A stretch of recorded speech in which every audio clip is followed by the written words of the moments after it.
Nous sommes le mardi 12 novembre 2013. Bonjour, bonsoir à tous. Un plaisir de vous retrouver pour cette nouvelle édition d'information, Pulsation, l'essentiel de l'actualité de la journée. L'actualité, justement, le Premier ministre de Saint-Vincent et les Grenadines appelle à des sanctions contre la République dominicaine, qualifiant de raciste l'arrêt de la Cour constitutionnelle de dénationaliser plusieurs centaines de milliers de Dominicains d'origine haïtienne. Ralph Gonzalez demande l'exclusion de la République dominicaine du programme Petro-Caribe et le blocage de son adhésion à la CARICOM si les dirigeants ne veulent pas revenir sur leur décision.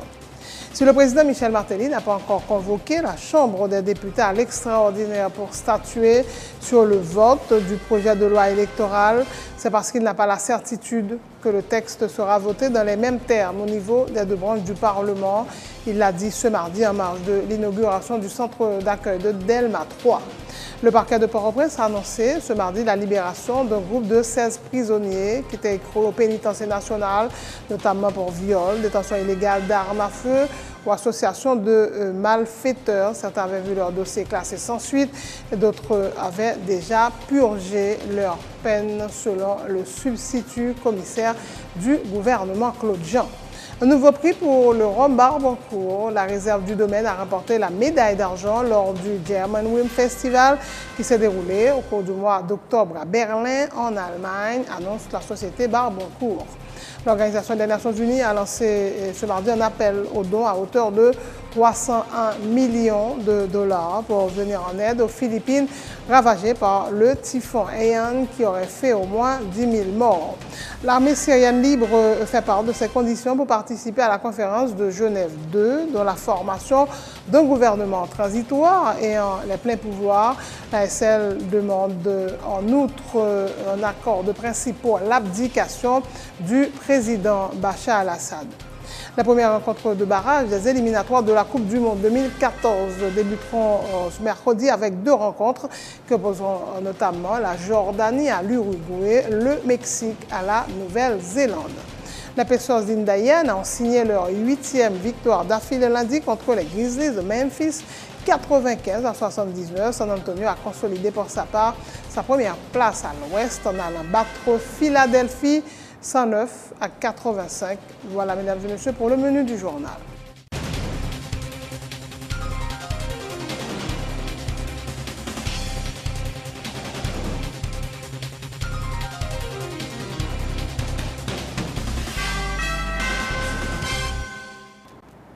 Chef, bonjour, bonsoir. En couverture de ce journal, Saint-Vincent et les Grenadines appellent à des sanctions contre la République dominicaine, qualifiant de raciste l'arrêt de la Cour constitutionnelle de dénationaliser plusieurs centaines de milliers de Dominicains d'origine haïtienne. Le Premier ministre de Saint-Vincent et Grenadines, Ralph Gonzalez, demande l'exclusion de la République dominicaine du programme Petro-Caribe et le blocage de son adhésion à la CARICOM, rapporte la presse trinidadienne. Le dirigeant caribéen invite les États membres de la CARICOM à adopter une position sans équivoque à l'endroit de la République dominicaine. Sans transition, si le président Michel Martelly n'a pas encore convoqué la Chambre des députés à l'extraordinaire pour statuer sur le vote du projet de loi électoral, c'est parce qu'il n'a pas la certitude que le texte sera voté dans les mêmes termes au niveau des deux branches du Parlement. Il l'a dit ce mardi en marge de sa participation à l'inauguration du centre d'accueil de Delma 3. Michel Martelly fait remarquer que s'agissant de la convocation de la Chambre basse à l'extraordinaire pour statuer sur la loi électorale, il n'y a aucun délai, mais des objectifs. Il a fini de se concentrer et pour l'instant à chercher un consensus de manière à ce que le texte puisse être voté au Parlement dès qu'il aura signé la lettre de convocation des députés à l'extraordinaire. Michel Martelly. C'est pas une leçon à étudier dans l'université. C'est bon que nous devons jouer. Nous ne pouvons pas une procédure convoquer avant rien. Nous avons convoqué mercredi. Mais imaginons que vous convoquez et puis là, ils vont dans le bloqué. Ou bien dériver la chambre passe voter, la chambre bloquer, et puis le retourner encore, il a fait la navette. Donc, quand on arrive, on va arriver aucun côté, seul bagaille. Le président Tegeno a dit le ça que l'Ivo est ballon dans le pied législatif là. Ce n'est pas football, je son président. Donc, je suis dans le ballon. Tegeno a convoqué et puis motiver le ballon dans le pied. Mais députés là, nous réunissons, après, si nous avons pour une formule, côté que les nous convoquer, que la loi a voté, et puis pour nous avancer. Convocation par rien, convocation sont lettre m'a signé. Mais sous convocation par aucun côté, est-ce qu'on va atteindre l'idéal? On va atteindre l'idéal. On va atteindre l'objectif. Donc l'idéal, c'est travail en vent pour nous consensus d'accord entre toutes parties que m'a convoqué et nous allons voter. C'est comme si nous montons une machine, nous allons voter. Si nous montons une machine, nous allons aller. Imaginons maintenant un côté pour aller. Imaginons maintenant un diable. Imaginons maintenant un côté mou, on va monter une machine n'importe quel genre. Donc dans ce sens, on va dire qui le convocation, qui délai, pas de délai.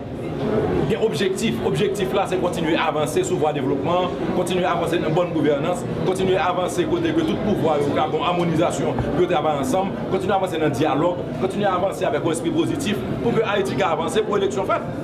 Mais ce n'est pas convocation, par rien. Où nous voulons me convoquer? Nous avons convoqué après-midi après, pour nous poser une question. Ou même qui pose une question. Il faut répondre. Nous convoquons vous dire. Qui est le résultat de la prière? Le président de la République a une nouvelle fois reproché à la presse haïtienne de n'avoir pas mis l'accent sur les réalisations de l'exécutif alors que les journalistes ne ratent pas l'occasion de critiquer. Le pays ne pourra pas s'en sortir sans la contribution de tous les secteurs de la vie nationale, a dit Michel Martelly. On a souhaité que la presse comprenne toujours sans l'aspect pour accompagner pour gagner une victoire. Parce que les bagailles ne vont pas marcher ou bien les notices ne vont pas marcher, ce n'est pas pour Martelly qui va marcher. C'est au pays qui va marcher. Il y a deux bagailles qui ont fait. Par exemple, moi, je vois des gens qui dit il y a 170 000 personnes qui peuvent sortir en battant. C'est vrai qu'il y a 170 000 personnes qui sortir en battant. Il faut que nous travaillions pour ça. Mais il y a une bonne nouvelle tout. Bonne nouvelle là, c'est qu'il y a 1 300 000 personnes qui sortent en battant. Donc si bonne nouvelle là, tu es accompagné.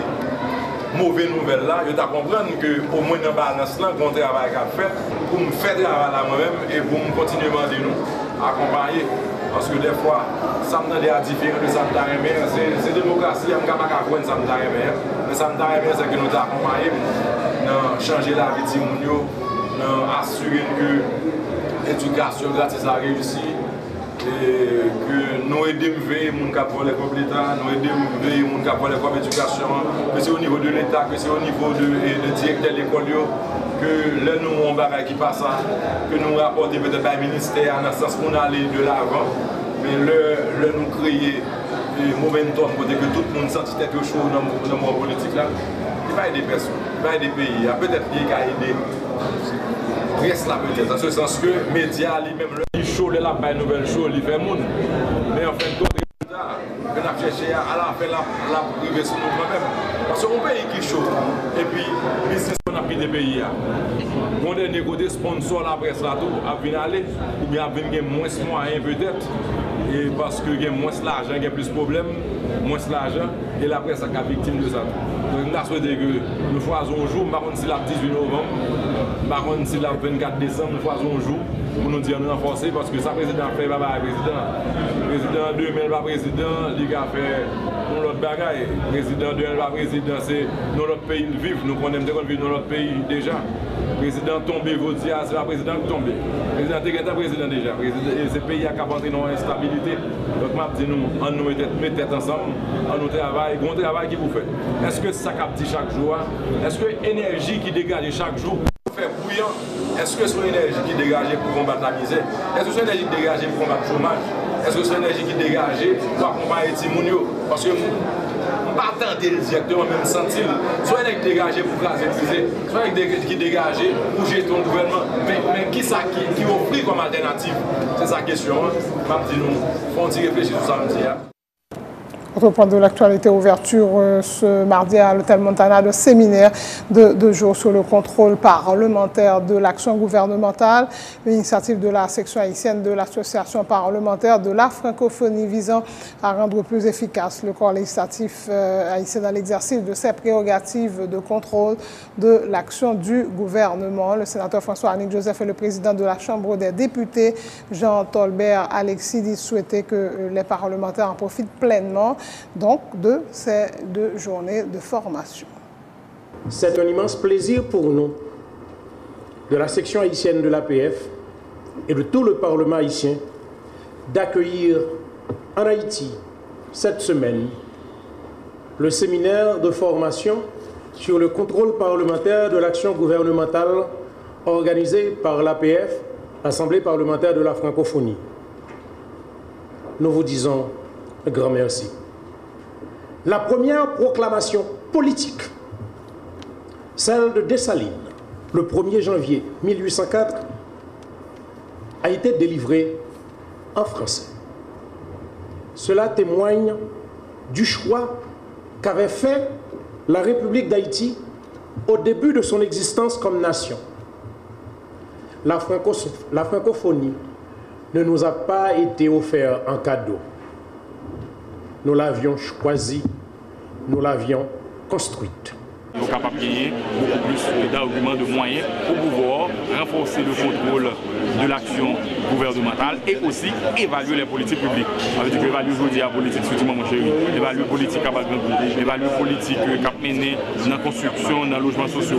Donc tout type de politique, de programmes gouvernementaux, il faut que le Parlement évalue. Essayons troisièmement, et Ndaka dit, parce que gagner toujours le Parlement, c'est 2 attributions, mais une troisième attribution qui c'est justement évaluer la politique publique que le Parlement gagne, que nous battons jouer rôle ici, que APF a outillé nous des moyens pour nous capables de faire ici. C'est un début et c'est une pratique oubliée, même parce qu'il y a bien l'autre séminaire, il y a bien l'autre action, il y a bien l'autre séminaire qui a bien pour prendre dans le même sens.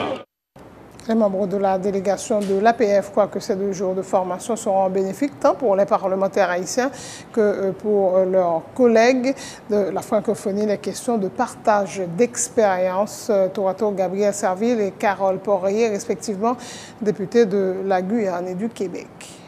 Je pense que c'est un premier pas d'échange. Vous savez, la construction d'une démocratie, ça prend du temps. On ne décrète pas une démocratie comme ça du jour au lendemain.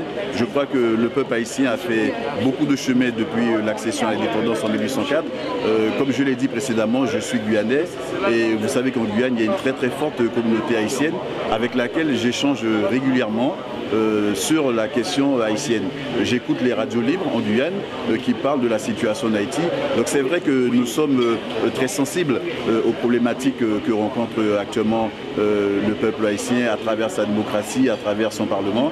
Et donc l'objectif pour nous, ce n'est pas de dire qu'en 2 journées de séminaire, on va trouver la réponse rapidement. Nous sommes là pour mettre en place des échanges, échanger nos expériences respectives, voir comment ça fonctionne ailleurs et puis dire que s'il y a des dynamiques qui fonctionnent correctement dans d'autres démocraties, mais ça ne serait pas inintéressant qu'en Haïti, on puisse adapter le mode de fonctionnement pour pouvoir mieux répondre à la demande des habitants. Mais il est évident que ce séminaire, c'est un départ, c'est un premier pas qui est fait, mais ce n'est pas après ce séminaire, bien évidemment, qu'on va trouver toutes les réponses aux questions qui sont posées. Ça prendra du temps. Mais encore une fois, je répète que l'objectif que nous visons, ce n'est pas de dire ce qu'il faut faire, c'est de dire comment cela se passe ailleurs et puis de voir comment on peut changer nos expériences respectives. On est là, des parlementaires, pour justement discuter de comment fonctionne le Parlement, comment devraient mieux fonctionner les parlements et faire en sorte d'aider, de donner des outils aux députés, aux membres du Sénat pour faire en sorte qu'ils puissent mieux exercer leur rôle de parlementaire et l'exercer peut-être dans un contexte plus ouvert, plus de disponibilité, aussi d'avoir une vision de parlementaire qui fait en sorte de se dire qu'on est là pour le peuple et non pas pour soi-même. C'est ce qu'on va faire pendant les 2 jours qu'on va être là. On va discuter ensemble de ce que sont nos modèles, le Congo, le Québec et l'Assemblée nationale française. Et avec la discussion qu'on va avoir avec les parlementaires d'ici, on va justement en venir à une analyse plus poussée pour donner des méthodes et donner des outils. Autre point de l'actualité, le parquet de Port-au-Prince a annoncé la libération d'un groupe de 16 prisonniers qui étaient au pénitencier national, notamment pour viol, détention illégale d'armes à feu ou association de malfaiteurs. Certains d'entre eux ont été relâchés par décision du cabinet d'instruction et d'autres ont vu leur dossier classé sans suite par le parquet ou avaient déjà purgé leur peine, selon le substitut commissaire du gouvernement, Claude Jean, ajoutant que la décision de libérer ces détenus s'inscrit dans le cadre de la lutte contre la détention préventive prolongée.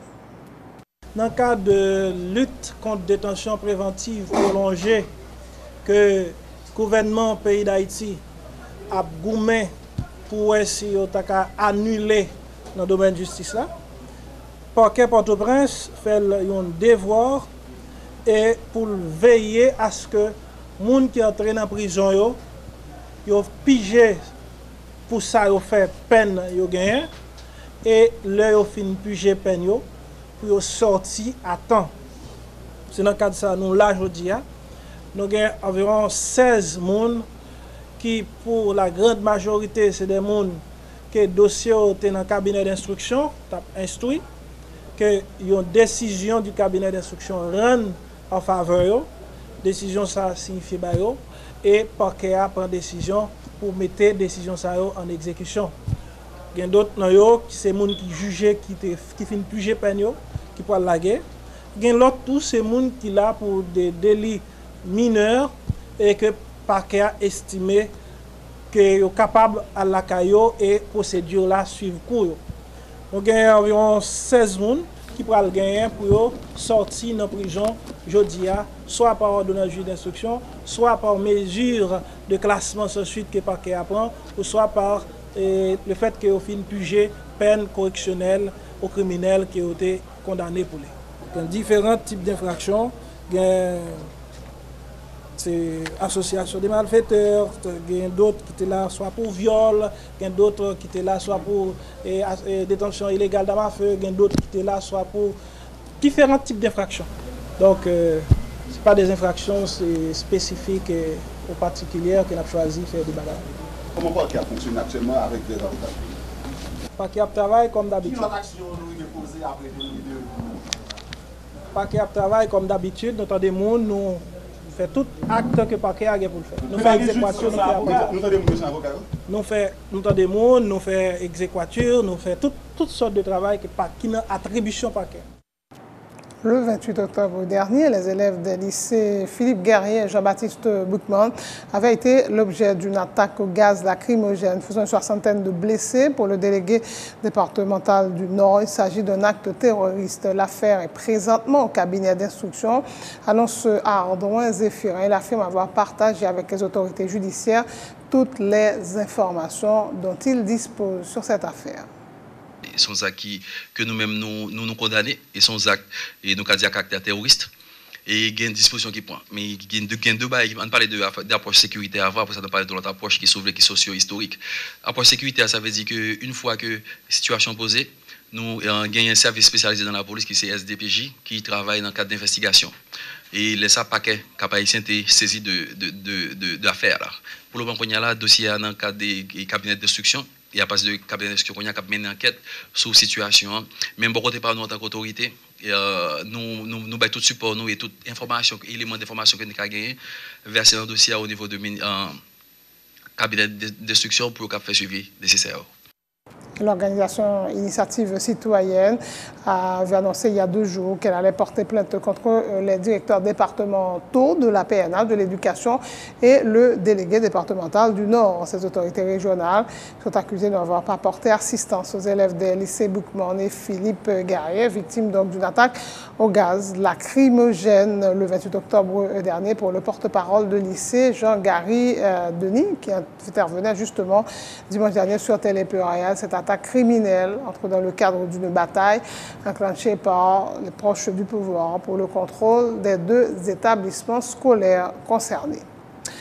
Le Rhum Barbancourt a remporté la médaille d'argent pour la réserve du domaine lors du dernier Germain Rhum Festival tenu en octobre dernier à Berlin. Une récompense qui s'ajoute à l'impressionnant palmarès de prix recueillis par le Rhum haïtien au cours de ses 150 ans d'existence, précise une note de la société Barbancourt qui y voit un motif de fierté nationale. Ce nouveau succès, Barbancourt reconnaît qu'il doit à une mise en commun haïtienne entre agriculteurs, paysans, employés, commerçants et consommateurs du rhum Barbancourt. La société Barbancourt qui tient à remercier tous les consommateurs, notamment les Haïtiens, qui permettent de créer des emplois et d'apporter de la richesse au pays. C'est la fin de ce journal. Le rappel des titres. Le Premier ministre de Saint-Vincent et les Grenadines appelle à des sanctions contre la République dominicaine, qualifiant de raciste l'arrêt de la Cour constitutionnelle de dénationaliser plusieurs centaines de milliers de Dominicains d'origine haïtienne. Ralph Gonzalez demande l'exclusion de la République dominicaine du programme Petro-Caribe et le blocage de son adhésion à la CARICOM si les dirigeants ne veulent pas revenir sur leur décision.